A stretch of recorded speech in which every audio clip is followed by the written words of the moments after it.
देवा. नंदी. होय देवा, मी मुद्दामच आपल्या भेटीसाठी आलो.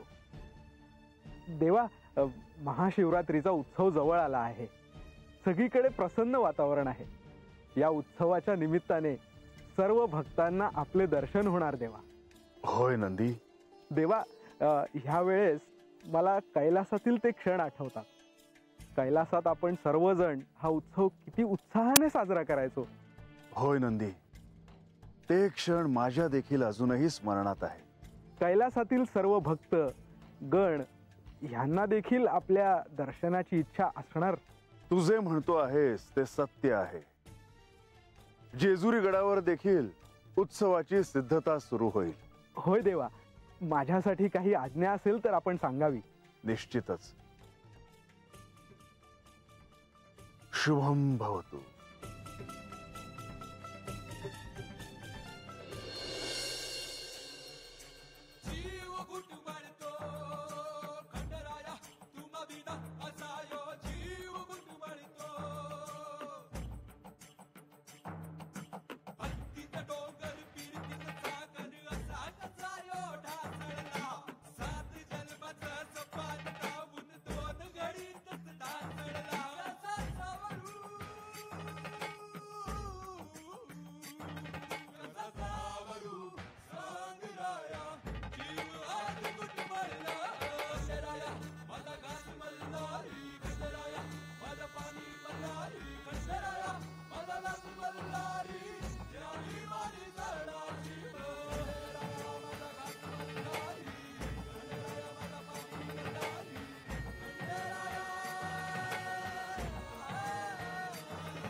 बानू,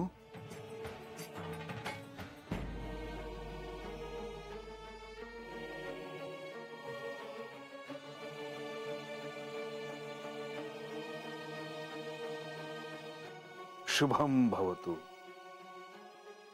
देवा, किती वेळ वाट बघायला लावली मला. बानू, मला जरी विलंब झाला तरी मी माझा शब्द पाळला आहे. आज का कुणास ठाऊक तुमची लय आठवण येत होती देवा. असं वाटत होतं का आत्ताच्या आत्ता येऊन भेटावं. होय, मला समजत होतं. आणि तसंही पंधरवड्यातून 2 वेळा भेटायचा नियम तर आहेच माझा. देवा, तुम्ही नियम हाय म्हणून मला भेटायला आला हायसा का माझ्यावर जीव हाय म्हणून? नियम तर आहेच, पण माझं प्रेमही आहे तुझ्यावर. मग आपण असं कशापायी भेटायचं? जेव्हा तुम्ही गडावर असताना मी हाते एकली असते. होय, पण बानू, मी आलोय ना तुला भेटायला. हे तुम्ही आता आला हायसा आणि आता उद्या हगलीच जाणार. होय, कारण तोही एक नियम आहे. ते काय ना देवा, मी आता तुम्हाला नाही जाऊ द्यायची उद्याच्या.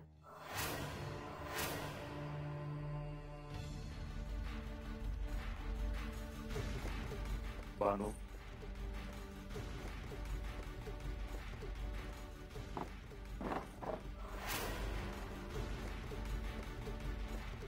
देवा, ह्या वेळेला मी आता तुम्हाला गडावर जाऊ देणार नाही.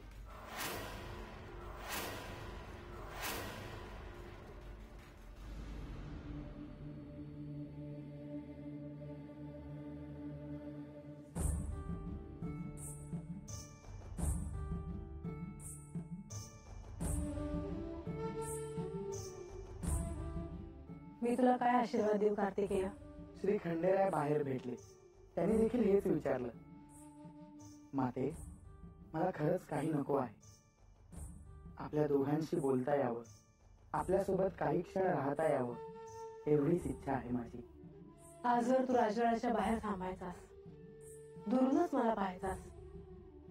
पण आज जसं तू मला भेटायला आला आहेस तसं आधी का नाही आलास? माते, त्यावेळी मी असा आलो असतो तरी देखील तू मला ओळखू शकली नसतीस. आणि मी आत यावं अशी श्री खंडेरायांची इच्छा नव्हती.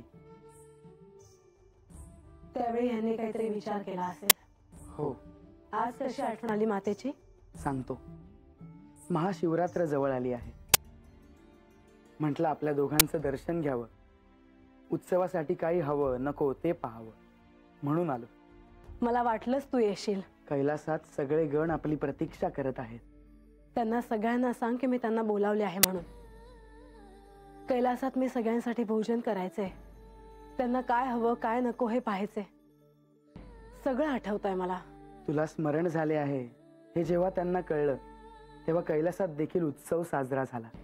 यावेळी इथे सगळे आले की सगळ्यांसाठी मी भोजन करणार आहे. श्री खंडेराय कुठे गेले आहेत? बानूकडे. महाशिवरात्र जवळ आली असताना माझी इच्छा होती की यांनी यावेळी इथेच थांबावं, पण मी उगाच काळजी करत बसलो आहे. जयाद्री तुझी सखी आहे.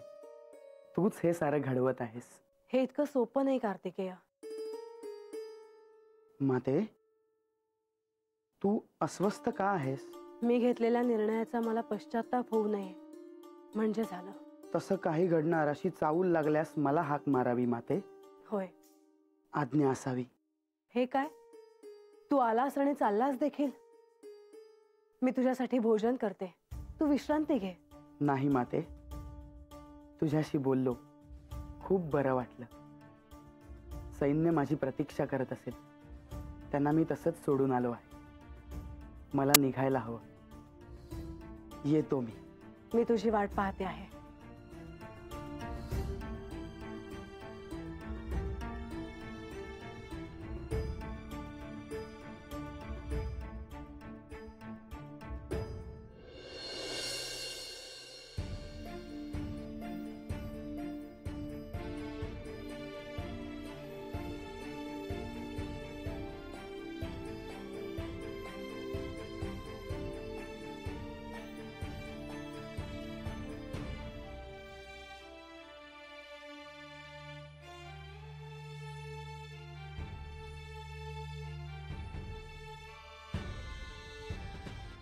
बानू, आता तरी तुझा राग गेला ना? नाही देवा, अगोदर तुम्ही मला सांगा की तुम्ही आता किती दिवस थांबणार आहे.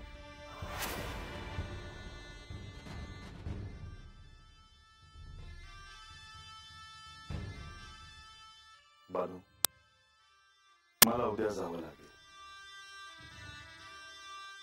देवा, या बायको आहे ना हो तुमची, लगीन झालं आहे ना हो आपलं, मग असं कुठं असतोय होय संसार? बानू, आज काय झालं आहे तुला? आजपर्यंत तू असे प्रश्न कधीच विचारले नाहीस. कारण माणसातही त्यासनी जे जे हवं ते करून घेतात, पण म्या गप राहिले आणि म्हणून मी अशी एकली पडली आहे. नाही बानू, तू एकटी नाही आहेस. मी आहे तुझ्या बरोबर. होय देवा, पर किती दिस? एक दिस? याआधी माझ्या केवळ दर्शनाने तू आनंदी व्हायचीस, परंतु आज मी तुझ्यासह एक दिवस असून देखील तू आनंदी नाहीस. बानू, असं का?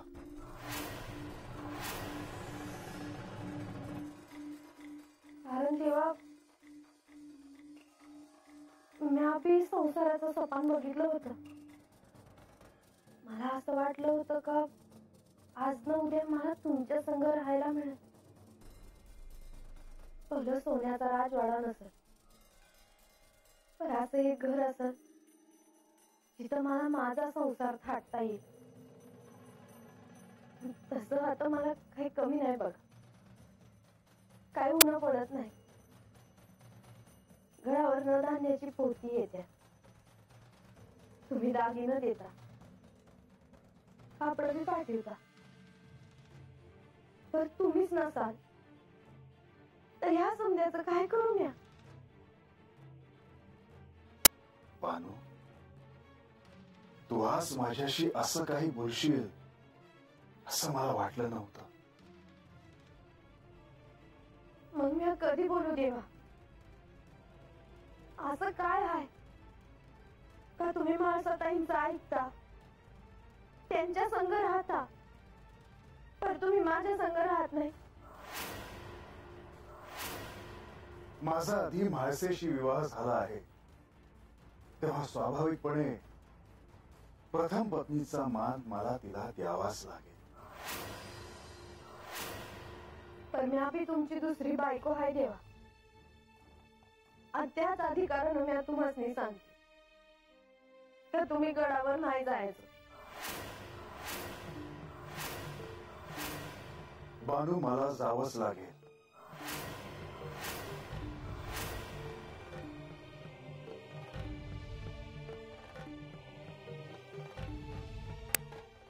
बानू, बानू, हे काय चालवलेस तू? आजवर इतक्या समस्या, अनेक अडथळे पार करून तू इथवर आलीयस आणि आज हा असा हट्ट. वय देवा, माझं काय बी झालं तरी चालेल.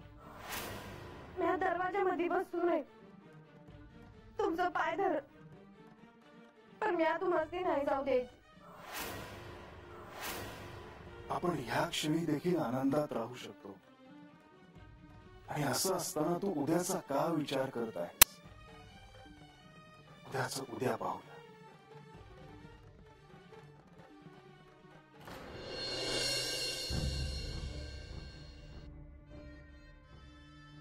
म्हाळसा, तुम्ही जाग्याच आहात?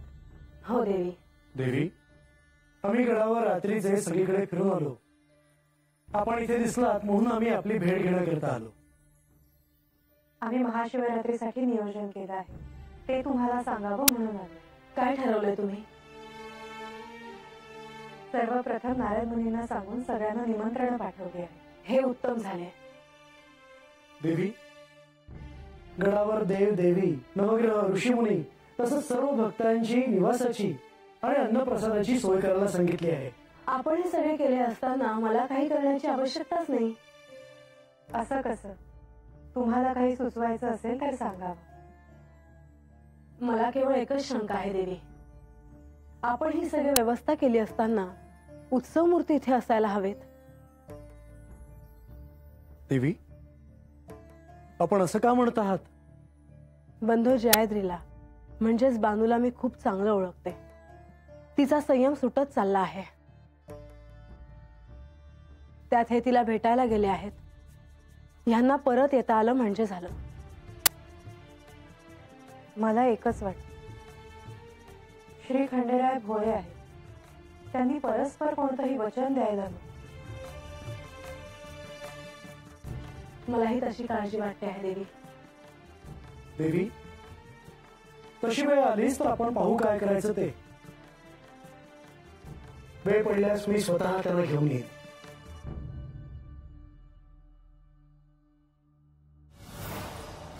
नारायण नारायण.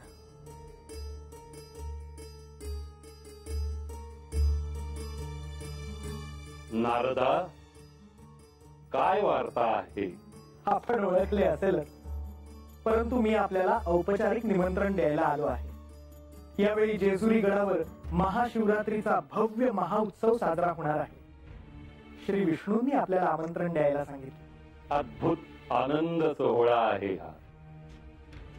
मी ह्यावेळी तिथे निश्चितच उपस्थित राहीन. हेच निमित्त आहे ज्यावेळी सगळे शिवभक्त शिवभक्तीच्या परमोच्च आनंदात असतात. परंतु पिताश्री, एक शंका आहे. विचार नारदा. या मल्हारी चरित्रात श्री म्हाळसा देवींना आता हे कळले आहे की त्यात श्री पार्वती देवींचा अवतार आहे. पण मग असे असताना त्या श्री खंडेरायांना बानूकडे कसे जाऊ देतात? ही खरे तर शक्तीची परीक्षा आहे. शिवाचे विभाजन त्यांनीच केले आहे. पण आता त्यांना कळून चुकलं आहे की त्या हे फार काळ सहन करू शकणार नाही. आणि शिव तर दिलेल्या वचनाप्रमाणे आचरण करतायत. आणि बानू तर मनुष्य आहे. तिला शिवलोकात घेऊन जाण्यासाठी तिला मनुष्य जन्माच्या वर आणण्याचा हा जो प्रयत्न चालू आहे तो त्याच्या त्याच्या गतीप्रमाणे होत राहील. नारायण नारायण. आणि तिला शिवलोकात राहण्यासाठी तिची आत्मिक उन्नती करण्याचा हा प्रयत्न आहे. पण तिला आता सत्य कळायलाच हवे, नाहीतर अनर्थ उद्भवेल. आपण माझ्या शंकेचे निरसन केलेत. मी कृतार्थ झालो. आज्ञा असावी पिताश्री.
हे गंगे गंगे सरपण आणलंय बघ राहणार. कळालं की वरडतायसा कशा पायी. देवा देवा देवा. शुभम भवतु. रंगा, अरे सकाळपासून तू कुठे होतास? ते आपलं सरपण आणाय गेलो होतो राहण्यात. रंग्या, अरे किती वेळाला सांगितलं हाय का माणसं हाय ती हत मग ते कराया.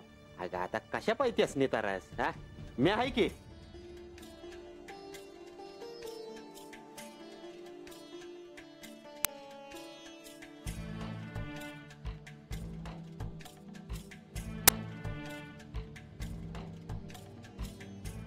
याक सांगू का देवा?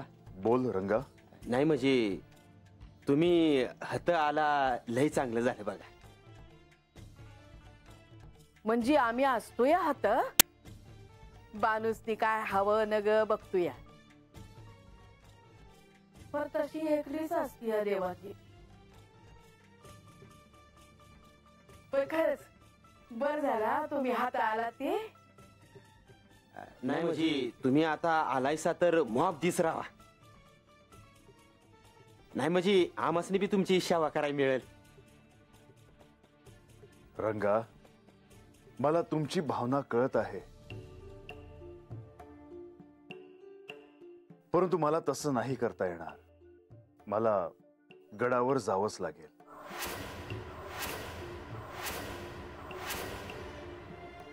आव पर मावशे, मी अभि देवासनी म्हणलं का त्यांनी हत राहावं म्हणून. मी त्यासनी जाऊच द्यायची नाही. बरं झालं तूच म्हणलीस देवासनी का थांबा हत. नाही म्हणजे देवा आमचं तसं काय चुकलं का? तसं असेल तर सांगा वजी. रंगा, मी चंदनपुरीमध्ये काढलेले दिवस अजूनही माझ्या स्मरणात आहेत. मला तुम्ही सर्वजण अतिशय प्रिय आहात, परंतु मला इथे थांबणं शक्य नाही हे देखील एक सत्य आहे. अहो पण असं का देवा? बानू, गडावर महाशिवरात्रीचा उत्सव समीप आला आहे. गडावर सर्वजण त्याची सिद्धता करत आहेत आणि म्हणून मला तिथे जाणं हे कर्मप्राप्त आहे. मी म्हणून म्हणालो की मला इथे थांबणं शक्य नाही.